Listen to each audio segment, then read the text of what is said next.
ചാണ്ടിയുമ്മൻ തത്സമയം നമ്മോടൊപ്പം ചേരുന്നുണ്ട്.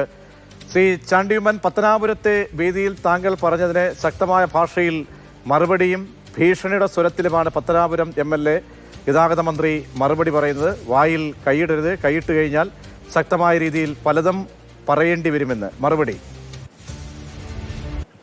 ഞാന് യാത്രയിലാണ്. അപ്പം ഞാനെന്ത് പറഞ്ഞു എന്നുള്ളത് നിങ്ങളും കേട്ടതാണ്, കേട്ടതാണ്. ഞങ്ങൾ പ്രതീക്ഷിക്കാത്ത ഒരു കാര്യമാണ് സംഭവിച്ചത് മാത്രമല്ല ഞാൻ പറഞ്ഞുള്ളൂ. അദ്ദേഹത്തെ പോലെ ഒരാളിൽ നിന്ന്, കാരണം എന്റെ പിതാവ് ഏറ്റവും അടുത്ത ബന്ധം ആണ് അദ്ദേഹത്തിന്റെ, ഞങ്ങൾ ഓരോരുത്തരും അതേപോലെ തന്നെയാണ് പരസ്പരം ബഹുമാനിച്ചിരുന്നത്. ആ കുടുംബത്തിൽ നിന്ന് നമ്മൾ പ്രതീക്ഷിക്കാത്തൊരു കാര്യം നടന്നതല്ലേ ഞാൻ പറഞ്ഞിട്ടുള്ളൂ. വേറെ എന്തെങ്കിലും ഞാൻ പറഞ്ഞിട്ടുള്ളൂ?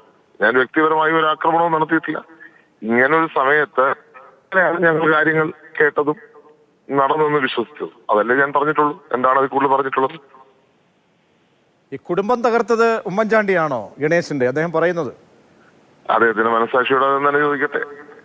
നമുക്കിപ്പം എന്റെ പിതാവ് ഇന്നില്ല, അദ്ദേഹത്തിന് അവര് തമ്മിൽ നടന്ന കാര്യങ്ങൾ എന്താണെന്നൊന്നും എനിക്ക് പറയാൻ സാധിക്കത്തില്ല. അപ്പൊ കേരളത്തിലെ സാധാരണക്കാർക്ക് എല്ലാവർക്കും അറിയാം എന്താ സംഭവിച്ചെന്നുള്ളത്. ഞാൻ അതിലേക്ക് കൂടുതൽ കടക്കുന്നില്ല. അദ്ദേഹത്തിന്റെ മനസ്സാക്ഷിയോട് തന്നെ ചോദിക്കട്ടെ. ഇപ്പൊ സാക്ഷിയമൊക്കെ പറയുന്നത് കേട്ടു. അദ്ദേഹത്തിന്റെ മനസ്സാക്ഷിയോട് അദ്ദേഹം ചോദിക്കട്ടെ, ഈ പറയുന്നതിൽ എന്തെങ്കിലും സത്യമുണ്ടോ ഇല്ലയോ എന്നുള്ളത്.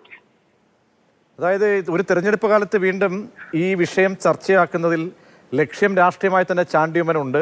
പക്ഷെ രാഷ്ട്രീയം പച്ചയ്ക്ക് ഡയറക്റ്റായി സംസാരിച്ചോളൂ, ആർക്കെങ്കിലും വേണ്ടി പത്തനാപുരത്ത് എന്ന് വന്ന് പറയുമ്പോൾ അദ്ദേഹം ജ്യോതികുമാർ ചാമക്കാലയെ അഴിക്കാൻ ഉദ്ദേശിച്ചത്. അപ്പോൾ രാഷ്ട്രീയ ലാഭം ഉണ്ടാക്കി കൊടുക്കാൻ വേണ്ടി പഴയ കഥകൾ വീണ്ടും വലിച്ചിഴയ്ക്കുന്നു, അതിൽ സത്യമില്ല, അങ്ങനെ വായിലേക്ക് കൈയിടല് എന്നത് ഒരു ഭീഷണിയാണോ ഈ ഗണേഷ് കുമാർ നടത്തുന്നത്? അങ്ങനെയെങ്കിൽ ഒരു ഭീഷണി ഒന്നും നമുക്കിത് വേണ്ടല്ലോ. ഇതിനകത്ത് ഭീഷണിയൊക്കെ അതൊക്കെ അദ്ദേഹത്തിന്റെ ഒരു ഒപ്പീനിയൻ എന്ന് മാത്രമേ ഞാൻ കാണുന്നുള്ളൂ. എന്റെ ഒപ്പീനിയൻ ഇതാണ്.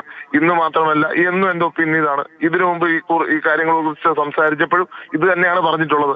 ഇതിനകത്ത് പുതുതായിട്ടൊന്നും ഞാൻ പറഞ്ഞിട്ടില്ല. ഇതിനു മുമ്പ് ഞാൻ പറഞ്ഞിട്ടുണ്ട്, പല വേദിയിൽ പറഞ്ഞിട്ടുണ്ട്. അതിനകത്ത് പുതുതായിട്ടൊന്നും ഞാൻ പറഞ്ഞിട്ടില്ല. ശ്രീ ചാണ്ടിയുമ്മൻ, ആ പരാതിയുടെ പേജുകളുടെയൊക്കെ എണ്ണം കൂടിയതും കൂട്ടിച്ചേർക്കപ്പെട്ടതും ഉമ്മൻചാണ്ടിയെ അങ്ങനെ സമൂഹത്തിന് മുന്നിൽ ഇലഭ്യനാക്കുന്ന തരത്തിലേക്ക് വ്യവഹാരങ്ങളിലേക്ക് അടക്കമായി എത്തിച്ചതിലും ഗണേഷ് കുമാറിന്റെ പങ്കടക്കം അങ്ങ് ചൂണ്ടിക്കാണിച്ചൊരു സാഹചര്യം എന്തായിരുന്നു? അല്ല, ഇതിനു മുമ്പ് എന്നെ ചൂണ്ടിക്കാണിച്ചിട്ടുള്ള സാഹചര്യമാണല്ലോ. ഇതിനു മുമ്പ് ചൂണ്ടിക്കാണിച്ചിട്ട് ഇങ്ങനെ നമ്മൾ കേട്ടിട്ടുണ്ട്. ഇങ്ങനെയുള്ളൊരു കാര്യം നടന്നിട്ടുള്ളതായി കേട്ടിട്ടുണ്ട്. അതല്ലേ ഞാൻ ചൂണ്ടിക്കാണിച്ചുള്ളൂ. പുതുതായിട്ടൊന്നും പറഞ്ഞിട്ടില്ലല്ലോ. ഗണേഷ് കുമാർ എന്ന മന്ത്രി സ്ഥാനത്തിരിക്കുന്ന വ്യക്തി ഇത്രയധികം പ്രകോപിതനാകാനുള്ള ഒരു കാര്യം എന്തായിരിക്കാം? അത് അദ്ദേഹത്തിന് മാത്രമല്ലേ അറിയുള്ളൂ. എനിക്ക് എങ്ങനെ അറിയാം? ഞാൻ എന്താണ് പറഞ്ഞതെന്ന് നിങ്ങളെല്ലാം കേട്ടതാണ്. പ്രകോപനത്തിന് വേണ്ടി ഞാൻ ഒരു പരിധി വിട്ടൊന്നും പറഞ്ഞിട്ടുമില്ല. എന്റെ മാന്യത വിട്ട് ഒന്നും ഞാൻ പറഞ്ഞിട്ടില്ല. ഞാൻ ഒരു കേട്ട കാര്യങ്ങൾ ഞാൻ ഇങ്ങനെ സൂചിപ്പിച്ചു എന്നുള്ളതല്ലാതെ എന്താണ് ഞാൻ അധികമായി പറഞ്ഞത്? അദ്ദേഹത്തെ വ്യക്തിപരമായിട്ട് ഞാൻ എന്ത് ആക്ഷേപം നടത്തി? നിങ്ങൾ തന്നെ ആലോചിച്ചു. വാർത്തകൾ പറയിപ്പിക്കരുത് എന്ന് പറയുമ്പോൾ എന്തോ പറയാനുണ്ട് ഗണേശന് എന്നാണോ? അദ്ദേഹം പറഞ്ഞോട്ടെ, നമ്മളാരും തടയുന്നില്ലല്ലോ. അദ്ദേഹം പറഞ്ഞോട്ടെ, ഞങ്ങളാരും തടയുന്നില്ലല്ലോ. ഇതൊരു മറ്റൊരു ഏറ്റുമുട്ടലിലേക്ക് പോവുകയാണോ ഇത് വീണ്ടും? കാരണം ഇപ്പോഴും ശ്രീ ചാണ്ടിയുമ്മൻ, ഇതിപ്പോൾ കോടതിയിൽ കിടക്കുന്ന ഒരു വിഷയമാണ്. ആ കോടതിയിൽ തീർപ്പ് കൽപ്പിക്കപ്പെട്ടിട്ടില്ല. അങ്ങനെ ഒരു കോടതിയിൽ നിൽക്കുന്ന ഒരു വിഷയത്തിൽ മേലാണ് ഇങ്ങനെ ഒരു ആരോപണം കൂടി ഉണ്ടാകുന്നത്. അതിന്റെ കാര്യങ്ങൾ അനുസരിച്ച് അദ്ദേഹത്തിന് എന്തെങ്കിലും പറയണ്ട, അദ്ദേഹം പറഞ്ഞോട്ടെ. ഞങ്ങളാരും തടസ്സം നിൽക്കുന്നില്ല. പക്ഷേ നടന്ന കാര്യങ്ങൾ, ഞങ്ങളുടെ മനസ്സിലുള്ള കാര്യങ്ങൾ, ഞങ്ങൾ കേട്ട കാര്യങ്ങൾ പറയുന്നതിന് പോലും അദ്ദേഹം പ്രകോപിതനാവുന്നത് എനിക്ക് മനസ്സിലാവാത്തൊരു കാര്യമാണ്. അത് കുഴപ്പമില്ല, അദ്ദേഹത്തിന് സ്വാതന്ത്ര്യം. വായിലേക്ക് കൊണ്ടുപോയി കൈയിട്ടു എന്നാണ് ഗണേഷ് കുമാറിന് തോന്നുന്നത്. ഞാൻ ഒന്നും പറയുന്നില്ല. അപ്പോൾ ഇത് ഒരു ക്ലോസ്ഡ് ചാപ്റ്റർ ആയിട്ടില്ല ഈ തെരഞ്ഞെടുപ്പ് കാലത്ത്. ഇനിയും അതിൻ്റെ മറുപ്രതികരണങ്ങളൊക്കെ ഉണ്ടായിക്കഴിഞ്ഞാൽ ഈ വിഷയം വീണ്ടും ചർച്ച ചെയ്യപ്പെടുകയാണ്.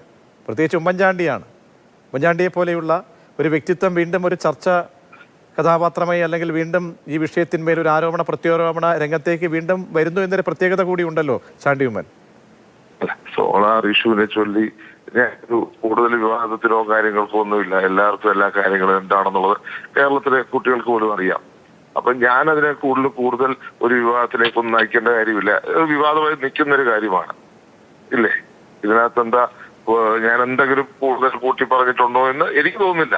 ഈ കേരള പൊതുസമൂഹത്തിൽ നിൽക്കുന്ന കാര്യങ്ങളാണ് മാത്രമേ ഞാൻ പറഞ്ഞിട്ടുള്ളൂ. പുതുതായിട്ടൊന്നും പറഞ്ഞിട്ടില്ല.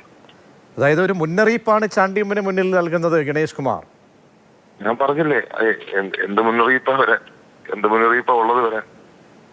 കുടുംബം തകർത്ത ആളാണ് ഉമ്മൻചാണ്ടി എന്ന് പറയുമ്പോൾ അതിന്റെ ഒരു ക്ലാരിറ്റി വരുത്തേണ്ട ബാധ്യത ശ്രീ ചാണ്ടിയുമ്മൻ ഉണ്ടല്ലോ.